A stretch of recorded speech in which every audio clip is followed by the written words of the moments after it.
Welcome back. As the name suggests, we would be discussing some of the basics of Excel file in this particular session.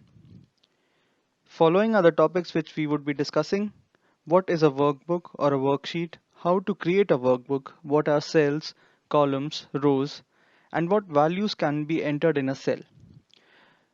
Now, the answer to the first question is very simple. An Excel file is called a workbook. Now, let's get started with creating one.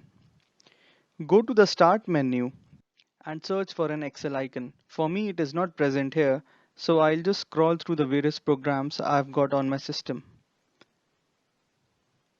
I've got the Excel 2007 version over here, but I would be using the 2016 version.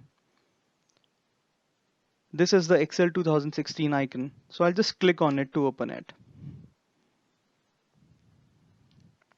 At the moment, I'll just select blank workbook. This is how an Excel file looks like. If you have an older version of Excel, that is 2003, 2007 or 2010, you may have noticed that as soon as you opened the file, you had 3 sheets over here. So I can add more sheets to my file in the 2016 version by just clicking on the plus. In the older versions, it's the default setting. So not much of a difference as such. Now an important thing to note over here is that these tabs are independent of each other. So you can do anything in sheet 1 without impacting your work in sheet 2 or sheet 3 and so on. Now let's talk about the naming conventions of these sheets. Supposedly I want to rename this particular tab or worksheet as it is called from sheet 1 to something else. I'll go to sheet 1, I'll do a right click of my mouse and this menu will pop up. I click on rename and now I can enter whatever I want to. Another thing which you need to keep in mind is in one Excel file, no two tabs or worksheets can have the same name. So if I want to keep the name of my second tab also as my work, Excel will give me an error. Let's see. Excel throws an error that the name is already taken, so try a different one. So in order to differentiate it from the first name, let's say I just add a numeric 1. Now because it is different, Excel is okay with that. There are some special characters also which you cannot use while renaming a tab or a sheet. In the document following this video, I've given a list of all those special characters, some of them being a question mark or a star or a slash. Now you may have noticed these boxes. These boxes are called cells. In an Excel file, you've got millions of cells.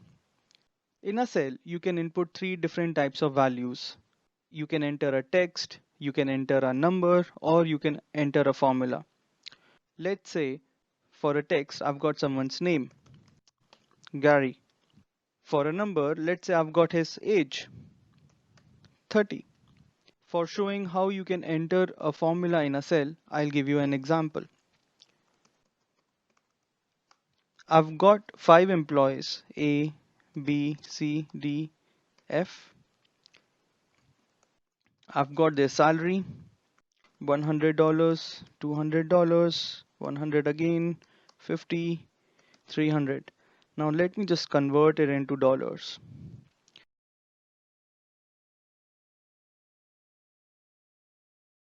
We will be going through the formats in detail in the relevant module.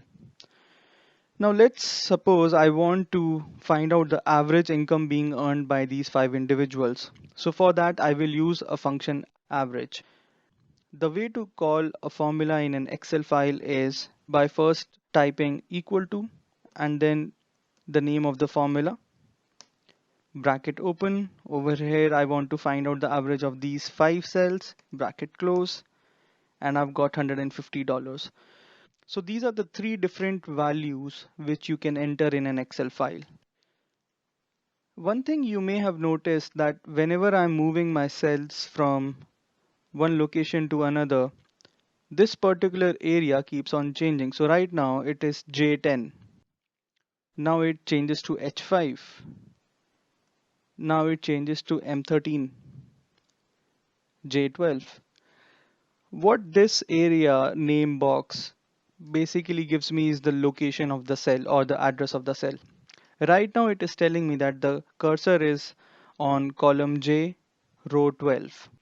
If I move on to column H, row 7, the address changes over here. In Excel, the columns are vertical and they are named from A. As I keep on scrolling down, they keep on increasing A, B, C, D, and so on. After Z, they go to A, B, A, C, A, D. If I go to the very end, it stretches all the way to XFD. In total, you've got more than 16,000 columns in an Excel file. All the rows are horizontal and they are sequentially ordered 1, 2, 3, 4, 5, 6. As I keep on scrolling down, the numbers keep on increasing, and if I go to the very end, this is slightly over 1 million. So basically, you can have almost 1 million observations in your Excel file, which is a lot of data. Now, apart from the three different types of values which we can enter in an Excel file, we can also have charts, graphs, we can also import pictures in an Excel file. One final point on workbook or Excel files. You can open multiple Excel files together and can switch from one file to another, either using your mouse or there's a shortcut on the keyboard by pressing the Control key and the Tab key. Now with the introduction of workbooks and worksheets done, the next video will explain the top section of an Excel file. This top section is called a toolbar.